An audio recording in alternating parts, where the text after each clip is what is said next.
አዲስ አበባ የጸጥታ መዋቅሯ በወታደራዊ ጄኔራል መመራት ጀመረ። ጠቅላይ ሚኒስተሩ በመዲናዋ ያደረጉት ሹምሽር የከተማ አመጽን ለመከላከል ቅድመ ዝግጅት የማድረግ ዓላማ ያለው መሆኑ ተመላክተዋል። ለመሆኑ ተሰናባቹ ኮሚሽነርና አዲሱ ተሿሚ ጄኔራል መኮንን እነማን ናቸው? መዋቅራዊ የወንጀል ሰንሰለቶቹስ ምን ይመስላሉ? የሚለውን ጨምሮ የጣና የውስጥ ምንጮች ያደረሱንን መረጃ በሰፊው ቃኝተነዋል። ቀዳሚው መረጃችን ነው። አሜሪካዊው የጂኦፖለቲካ ተንታኝ ብራንደን ዌከርት በኢትዮ ኤርትራ ጉዳይ አነጋጋሪ ትንታኔ ሰጥቷል። ዝነኛው የፖለቲካ ተንታኝ የመካከለኛው ምስራቅ ጦርነት ወደ ምስራቅ አፍሪካ በተዛመተ ጊዜ የአብይ አህመድ አገዛዝ የኤርትራን የባህር በር ዳርቻ እንደሚቆጣጠር ገምተዋል። ተንታኙ ብልጽግና የአሜሪካ እስራኤል ጦር በቀይ ባህር ዳርቻ የመሬት ላይ ሚሳኤል እንዲገባ ማመቻቸቱን በአደገኝነት ተመልክቶታል። ይህም ሌላኛው መረጃችን ነው። ህወሓት አዘጋጁ የተባለ ሰነድ አፈትልኮ ወጥቷል። ሰነዱ የጦርነቱን የመጨረሻ ምዕራፍ አመላክቷል። ሰነዱ ምን ይዟል ለሚለው ዜና መረጃችን ምላሽ አለው። በሌላ በኩል የብልጽግናው አለቃ አብይ አህመድ ለሰራዊቱ አመራሮች አዳዲስ ወታደራዊ ማዕረግ ሊሰጡ መሆናቸው ተሰምተዋል። ወታደራዊ ማዕረጉ የተጨማሪ ጦርነት ዝግጅት አካል ነው ተብሏል። ወሳኝ ወታደራዊ መረጃችን ነው። የአስመራው መንግስት በአሜሪካ በአሸባሪነት ከተፈረጀው የሱዳን ጦር ጎን ተሰልፈው በጦርነት የሚሳተፉ ወደ 12 የሚጠጉ ታጣቂ ቡድኖችን እያሰለጠነ መሆኑ ተሰምተዋል። ሻዕቢያ አክራሪ እስልምናን የመዋጋት ታሪኩ በሌላ ምዕራፍ የተተካ መስሏል። ለመሆኑ አሜሪካ በሽብርተኝነት የፈረጀችው ቡድን ከአስመራው መንግስት ጋር ቀጥተኛ ግንኙነት አለው? ለመንግስት ውስጥ የሚኖረው አደጋ እስከምን ድረስ ነው? የሚለውን ጨምሮ ዝርዝር መረጃዎችን ይዘናል።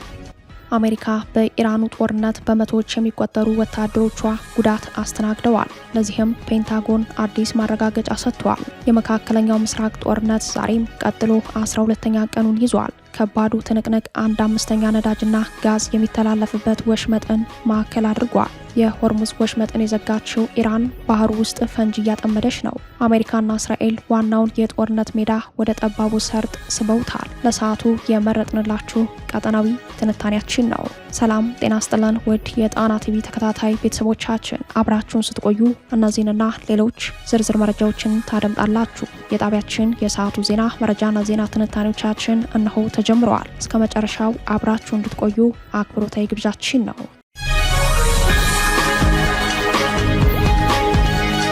አዲስ አበባ የጸጥታ መዋቅሯ በወታደራዊ ጄኔራል መመራት ጀመረ። ጠቅላይ ሚኒስተሩ በመዲናዋ ያደረጉት ሹምሽር የከተማ አመጽን ለመከላከል ቅድመ ዝግጅት የማድረግ ዓላማ ያለው መሆኑ ተመላክተዋል። የጠቅላይ ሚኒስተር ጽህፈት ቤት ዛሬ ማለዳ መጋቢት 2 ቀን ይፋ ባደረገው መረጃ የቀድሞው የመከላከያ ሰራዊት የምድር ኃይል ዋና አዛዥ የአዲስ አበባ ፖሊስ ኮሚሽነር ሆነው ተሹመዋል። ከተማዋን ላለፉት 7 ዓመታት በፖሊስ ኮሚሽነርነት የመሩት ጌቱ አራጋው ደበላና 2 ምክትል ኮሚሽነሮች ከኃላፊነታቸው የተነሱት በከፍተኛ ሙስናና የአቅም ማነስ እንደሆነ ተጠቁመዋል። በተለይም ዋና ኮሚሽነሩ በከፍተኛ የሙስና ኔትወርክና የብቃት ማነስ ስማቸው በበጎ የሚነሳ ሰው እንዳልነበሩ ተገልጿል። የጣና የአዲስ አበባ ጠቅላይ ፖሊስ መምሪያ የውስጥ ምንጮች እንዳረጋገጡት የቀድሞ ኮሚሽነር የተሸከሙት ማዕረግ የከበዳቸው የአማራ ጥላቻቸው ገደብ የሌለው ነበር። አጃቢዎቼ መሀል አማራ እንዲኖሩ አልፈልግም በማለት በድፍረት ለአዲስ አበባ ልዩ ጥበቃ ቪአይፒ ጥበቃ ክፍል አመራሮች መመሪያ እስከ ማስተላለፍ የደረሱት እኒህ ሰው ብሔር መርጠው የደረጃ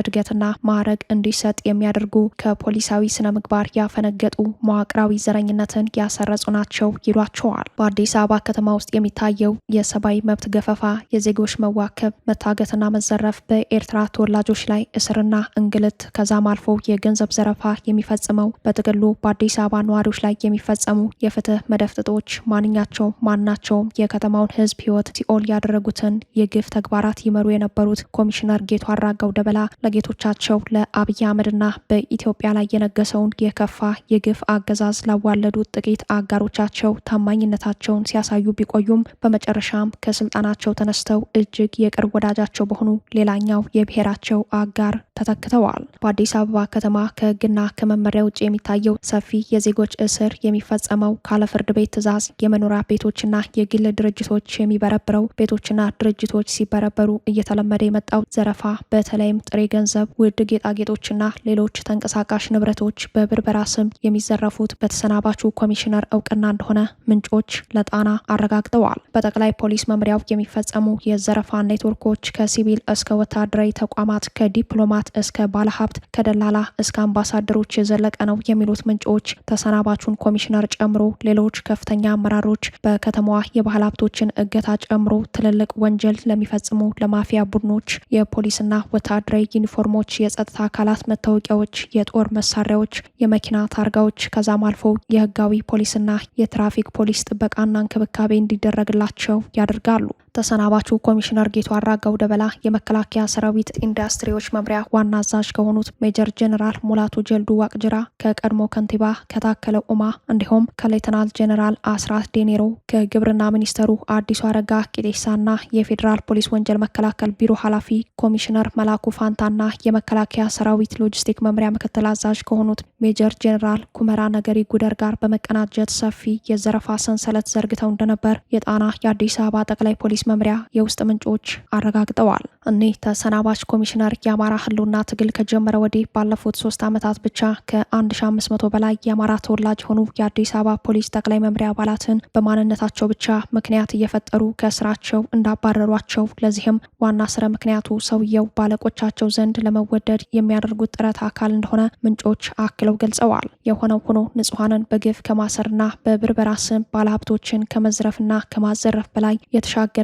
የሲሲሊ ማፊያዎችን የሚያስንቅ የረቀቀና የተደራጀ ወንጀል የሚፈጸምበት የአዲስ አበባ ጠቅላይ ፖሊስ መምሪያ አዳዲስ የስርዓቱ ታማኞቹን ሹመዋል። አዲሱ ተሿሚ ከ2010 በፊት የሲዳማ ተወላጅ ኦህዴድ ወደ ስልጣን ከመጣ በኋላ ደግሞ ራሳቸውን የኦሮሞ ተወላጅ አድርገው የሚገልጹት ሌተናል ጄኔራል አስራት ዴኔሮ የመከላከያ የምድር ኃይል ዋና አዛዥ እንዲሁም የሰራዊቱ መረጃ ዋና መምሪያ ኃላፊ በመሆን ያገለገሉ ሲሆን የእርሳቸው የፖሊስ ኮሚሽነርነት ሹመት አገዛዙ በከተማዋ ይቀሰቀሳል ብሎ ለሚሰጋው የህዝብ አመፅ ቅድመ መከላከል አቅም ይሆናሉ በሚል እንደሾሟቸው የጣና ምንጮች ጠቁመዋል። ከጄኔራሉ በመቀጠል የተሾሙት ረዳት ኮሚሽነር ቶፊቅ መደድ የአዲስ አበባ ፖሊስ ኮሚሽን ምክትል ኮሚሽነር፣ አቶ ኤርዚቅ ኢሳ የአዲስ አበባ ፖሊስ ኮሚሽን ምክትል ኮሚሽነር መሆናቸው በይፋዊ መረጃው ላይ ተመላክተዋል። የሆነው ሆኖ የመዲናዋን የጸጥታ ሁኔታ ከፍተኛ ወታደራዊ መኮንን እንዲመራው መደረጉ ብልጽግና በቀጣይ ይነሳብኛል በሚል ከገመገመው የከተማ ህዝባዊ አመፅ ጋር በተያያዘ ነው የሚሉት ለጉዳዩ የቀረቡ ምንጮች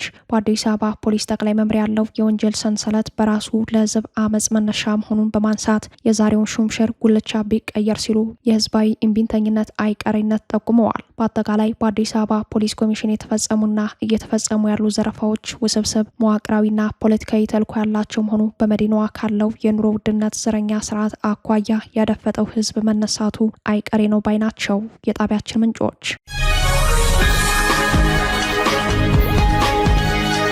አሜሪካዊው የጂኦ ፖለቲካ ተንታኝ ብራንደን ዌከርት በኢትዮ ኤርትራ ጉዳይ አነጋጋሪ ትንታኔ ሰጥተዋል። ዝነኛው የፖለቲካ ተንታኝ የመካከለኛው ምስራቅ ጦርነት ወደ ምስራቅ አፍሪካ በተዛመተ ጊዜ የአብይ አህመድ አገዛዝ የኤርትራን የባህር በር ዳርቻ እንደሚቆጣጠር ገምተዋል። ተንታኙ ብልጽግና የአሜሪካ እስራኤል ጦር በቀይ ባህር ዳርቻ የመሬት ላይ ሚሳኤል እንዲገባ ማመቻቸቱን በአደገኝነት ተመልክቶታል። በመካከለኛው ምስራቅ ተፋፍሞ የቀጠለው የኢራን እስራኤል አሜሪካ ጦርነት ወደ ምስራቅ አፍሪካ የመስፋፋት እድሉ ሰፍቷል። ጦርነቱ በጀመረ ጊዜ ኢትዮጵያና ኤርትራ የጦርነቱ ማዕከል የሚሆኑት የቀጠናው ሀገራት መካከል ዋነኞቹ መሆናቸውን አሜሪካዊ የፖለቲካ ተንታኝ አደገኛ ግምቱን አስቀምጠዋል። በሪል አሜሪካስ ቮይስ ቴሌቪዥን ጣቢያ የዋር ሩም ፕሮግራም ላይ በመቅረብ ትንታኔ የሰጠው አሜሪካዊ የጂኦ ፖለቲካ ተንታኝና ጸሐፊ ብራንደን ዌከርት በመካከለኛው ምስራቅ የተነሳው ጦርነት አድማሱን አስፍቶ ወደ ምስራቅ አፍሪካ በአደገኛና አስፈሪ ሁኔታ እየተዛመተ መሆኑን አመላክተዋል። ጦርነቱ ወደ አዘርባጃን፣ ቤይሩትና ሌሎች አካባቢዎች ብቻ ሳይሆን ወደ አፍሪካ ቀንድ ጭምር እየተስፋፋ መሆኑን የገለጸው ተንታኙ ዘሻዶ ዋርን ጨምሮ በርካታ መጽሐፍት ያስነበበ ዓለም አቀፍ የፖለቲካ ምሁር ከመሆኑ አኳያ በፕሮግራሙ ላይ ያደረገው ንግግር ትኩረት ሳቢና አነጋጋሪ ሆኗል። በተለይ ኢትዮጵያን፣ ኤርትራንና የቀይ ባህር ቀውስን በተመለከተ ያስቀመጠው ትንተና አስደንጋጭ ነው። አሜሪካዊው ተንታኝ አብይ አህመድና አገዛዛቸው በቀይ ባህር ዳርቻ የአሜሪካና እስራኤል ተልዕኮን ይዘው የኦፕሬሽን ቁጥጥር መውሰድ መውሰዳቸውን ያመላከተበት አውድ ቀጣዩን ጊዜ አስፈሪ አድርጎታል። ብልጽግና የአሜሪካ እስራኤል ጦር ኃይሎች በባህር ዳርቻው ላይ የመሬት ላይ ሚሳኤሎችን በማስገባት ከባህሩ ማዶ በየመን ያሉትን የሁቲ ታጣቂዎች አቅም ለማዳከምና ለመምታት እንዲጠቀሙበት መፍቀዱን አሜሪካዊው ተንታኝ ተናግረዋል። ከዚህ ጋር ተያይዞ የቀይ ባህር ውጥረት እየጨመረ ነው ብሏል። የሁቲ ታጣቂዎች በቀይ ባህር ላይ ገና ሙሉ ጥቃት እንዳልጀመሩ የገለጸው አሜሪካዊው የጂኦ ፖለቲካ ተንታኝ የሳውዲ አረቢያ የነዳጅ ማጓጓዣዎች ከሆርሙዝ ሰርጥ ወደ ቀይ ባህር ወደቦች እየቀየሩ መሆናቸውንና ሁቲዎች ይህንኑ መስመር ሙሉ በሙሉ ለመዝጋት እየጠበቁ መሆናቸውን አያይዞ ጠቅሰዋል። የተንታኙ አነጋጋሪ አስተያየት የአብይ አህመድና የኢሳያስ አፈወርቂ ጦርነት ሊፈነዳ ጫፍ ላይ በደረሰበት በዚህ ጊዜ ብልጽግና የኤርትራ የባህር ዳርቻዎችን ይቆጣጠራል የሚል ይዘት ያለው መረጃ ማጋራቱ ነው። ጉዳዩም ከኢራን ጦርነት ጋር ተያይዞ ከሚሳኤል ጥቃት ዝግጅት ጋር መነሳቱ አሳሳቢ አድርጎታል። አሜሪካዊው የፖለቲካ ተንታኝ የአብይና የኢሳያስ ጦርነትን ሳይጠቅስ ብልጽግና የኤርትራን የባህር ዳርቻ በመቆጣጠር በሆርሙዝ ሰርጥ መዘጋት አማራጭ መንገዶችን ለሚፈልጉት የሳውዲ አረቢያ ነዳጆች የደህንነት ዋስትና ለመስጠት ሚሳኤሎች እንዲሰፍሩ ፍቃድ ይሰጣል ያለበት አውድ አብይ አህመድ የጀመሩትን ሚስጥራዊ ወታደራዊ ግንኙነት ያመላከተ ሆኗል። በተመሳሳይ መረጃ በኒውክሌር ኃይል የምትሰራውና ከ75 በላይ የጦር አውሮፕላኖችን የመሸከም አቅም ያላት የአሜሪካዋ ዩኤስኤስ ጄራልድ አርፎርድ የሱዌዝ ካናልን አቋርጣ ቀይ ባህር የገባችው ከሰሞኑ መሆኑ ይታወቃል። ይህም አሜሪካ በሁለት አቅጣጫዎች ግዙፍ የጦር መርከቦችን እንድታሰማራ አስችሏታል። ጄራልድ አርፎርድ በቀይ ባህር በኩል አዲስ የጥቃት መስመር ከፍታለች። አብርሃም ሊንከን በአረቢያ ባህር በኩል ከደቡብ ምስራቅ ጥቃት እያደረሰች ትገኛለች። የሀገሪቱ የመከላከያ ሚኒስተር ፒት ሄግዜስ መዋጋት ገና ጀመርን ሲሉ ቀጣዩን ዝግጅታቸውን ገልጸዋል። ይህም የኢራን እስራኤል አሜሪካ ጦርነት አንደኛው የውጊያ አቅጣጫ ቀይ ባህር ሆኖ እያገለገለ እንደሆነ ማሳያ ነው። ህወሓት ተገንጣይነትን ግቡ ያደረገ አዲስ ሰነድ አቅርቧል። ሰነዱ የጦርነቱን የመጨረሻ ምዕራፍ አመላክቷል። አማራ ክልልን የጦር ሜዳ ማዕከል የማድረጉ አደገኛ ሴራም በሰነዱ ላይ ተጋልጧል። በሌላ በኩል የብልጽግናው አለቃ አብይ አህመድ ለሰራዊታቸው አዳዲስ ማዕረግ ሊሰጡ መሆናቸው ተሰምተዋል። ኤርትራን ጨምሮ የህወሓትና ብልጽግና ጦርነት በይፋ ሊፈነዳ ጫፍ ላይ በደረሰበት በዚህ ጊዜ የብልጽግናው አለቃ አብይ አህመድ የጦርነት ፖሊሲያቸውን ለሚፈጽሙላቸው የሰራዊቱ አባላት ማጀገኛና ማበረታቻ የሚሆን ወታደራዊ ማዕረግ ሊሰጡ መሆኑ ተሰምተዋል። ይህም ለጦርነቱ የሚደረገውን ዝግጅት የመጨረሻ ምዕራፍ አሳይተዋል። ብልጽግና ከፍተኛ ጦሩን ወደ ሰሜን በመውሰድ በ6 ግንባር አሰማርተዋል። 4ቱ ጦር ግንባር በአማራ ክልል፣ 2ቱን ግንባር ደግሞ በአፋር ክልል በማድረግ ለጦርነት ያለውን የመጨረሻ ዝግጅት አሳይተዋል። በተመሳሳይ ህወሓት አለኝ ያለውን ጦሩን በሙሉ ወደ ግንባር አስጠግተዋል። አዳዲስ ታጣቂዎችንም ወደ አማራ አሰማርተዋል። በተለይም የአገው ተወላጅ የሆኑ ታጣቂዎችን በዋግምራ አበርገሌ አቅጣጫ ማሰለፉ ነው የተጠቆመው። ህወሓት በአማራ ክልል በ2 ወረዳ ታጣቂዎችን አሰማርቶ ወታደራዊ ካምፕ ማቋቋሙ ወታደራዊ መረጃው ላይ ተመላክተዋል። በአማራ ክልል አበርገሌ ወረዳና ጻግብች ወረዳ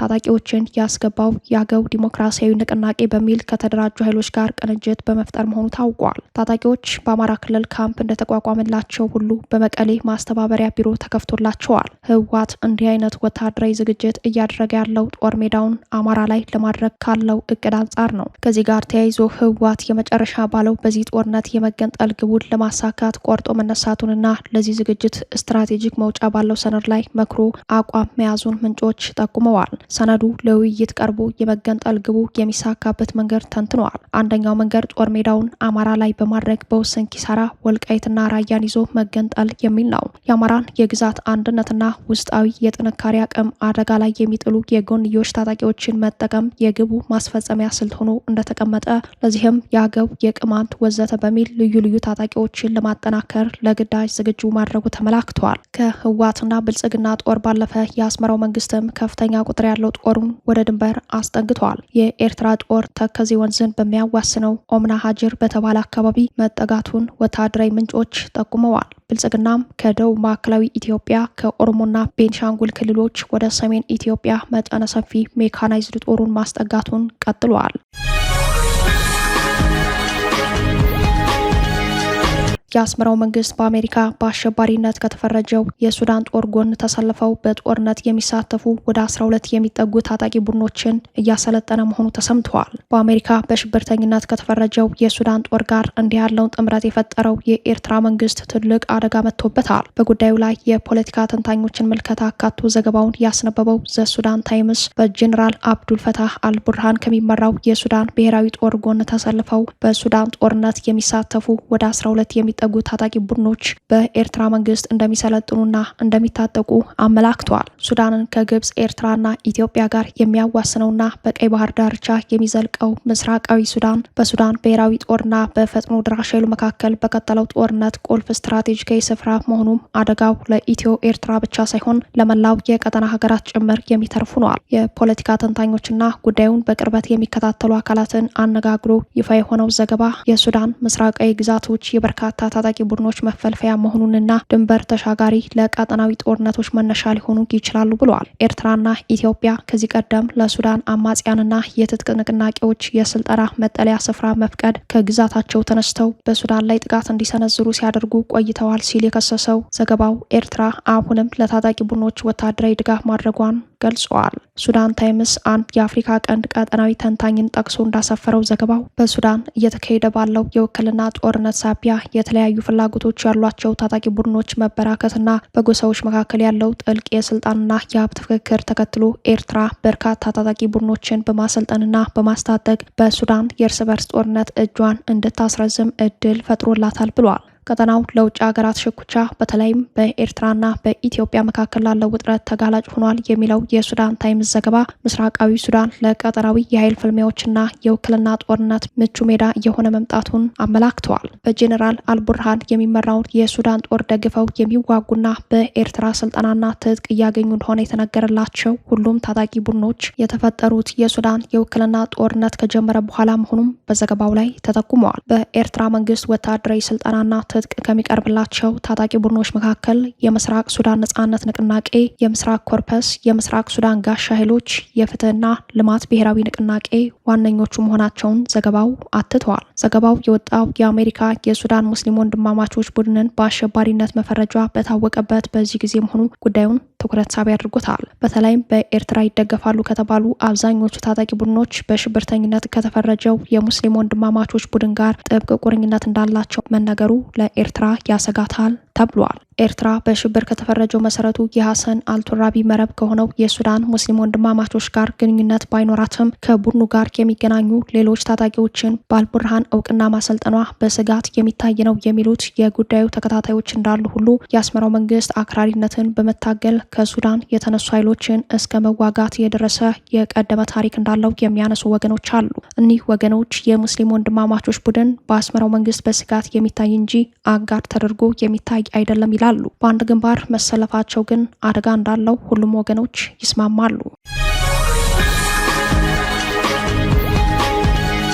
የመካከለኛው ምስራቅ ጦርነት ዛሬም ቀጥሎ 12ኛ ቀኑን ይዟል። ከባዱ ትንቅንቅ 1/5 ነዳጅና ጋዝ የሚተላለፍበትን ወሽመጥን ማዕከል አድርጓል። የሆርሙዝ ወሽመጥን የዘጋችው ኢራን ባህሩ ውስጥ ፈንጅ እያጠመደች ነው። ድርጊቱ አሜሪካና እስራኤልን አስቆጥተዋል። በሌላ በኩል ፔንታጎን አሜሪካ በመቶዎች የሚቆጠሩ ወታደሮቿ በጦርነቱ እንደተጎዱ አረጋግጠዋል። የአሜሪካ እስራኤል ኢራን ጦርነት 12ኛ ቀኑን ይዟል። ትንቅንቁ ከዕለት ወደ ዕለት እየከበደ መጥተዋል። የአሜሪካና የኢራን ኃይሎች በጠባብ ቦታ ከባድ ፍልሚያ እያደረጉ ነው። የዓለማችን እጅግ ወሳኝና ጠባብ የባህር ክፍል ከሚባሉት የመርከቦች መተላለፊያ መካከል በሚመደበው የሆርሙዝ ሰርጥ ትንቅንቁ ጀምረዋል። በ24 ሰዓታት ውስጥ እስከ 20 ሚሊዮን በርሜል ነዳጅ ወይንም 1/5 ነዳጅና ጋዝ በሚተላለፍበት ወሽመጥ ላይ እንዲህ ያለ ትንቅንቅ ተጠናክሮ መቀጠሉ የዓለም ጉሮሮን የሚዘጋ ሆኗል። የመካከለኛው ምስራቅ ነዳጅ አምራች ሀገራት የነዳጅ ምርቶቻቸውን ለዓለም እንዳይልኩ እያደረገም ይገኛል። ኢራን የባህር ወሽመጡን መዝጋቷ አጠቃላይ የዓለማችንን የነዳጅ ገበያ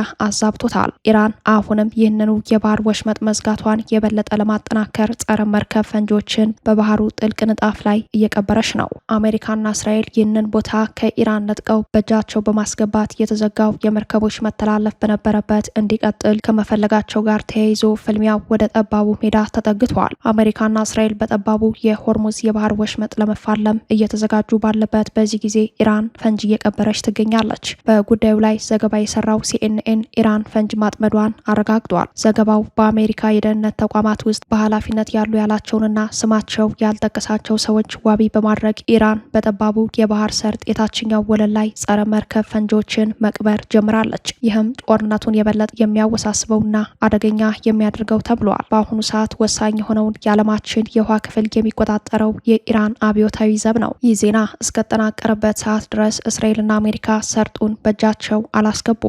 የአሜሪካ መከላከያ ሚኒስተር ፔት ሄግሴት በኤክስ ገጻቸው ባጋሩት መልእክታቸው በሆርሙዝ ሰርጥ ውስጥ የተቀበሩት ፈንጂዎችን አነፍንፈን በርቀት በመምታት እያከሸፍን ነው ቢሉም እስካሁን የተቀየረ ነገር የለም። በሌላ በኩል አሜሪካ በመቶዎች የሚቆጠሩ ወታደሮቿ በጦርነት መጎዳታቸውን ፔንታጎን ይፋ ባደረገው ያልተጠበቀ መረጃ አረጋግጧል። አሜሪካ በኢራን በኩል የሚሰነዘረው የሚሳኤልና ድሮን ጥቃት አሳንሳ ብትገልጽም በጦርነቱ ከጠበቀችው በላይ ጉዳት በወታደሮቿ ላይ ማስተናገዷን የፔንታጎን መረጃ አመላክተዋል። መረጃው የአሜሪካ ጦር መስሪያ ቤት ደርዘን ቀናት በደፈነው ጦርነት ከ140 በላይ ወታደሮቹ ላይ ጉዳት መድረሱን ያሳያል። ጦርነቱ ከተጀመረበት ፌብሩዋሪ 28 አንስቶ የሞቱ ወታደሮች ቁጥር 8 መድረሱን ፔንታጎን አረጋግጧል። በጦርነቱ እስካሁን በኢራን ከ1300 በላይ ሰዎች መሞታቸው ሲዘገብ በእስራኤል ከ13 እስከ 18 ሰዎች ሞተዋል።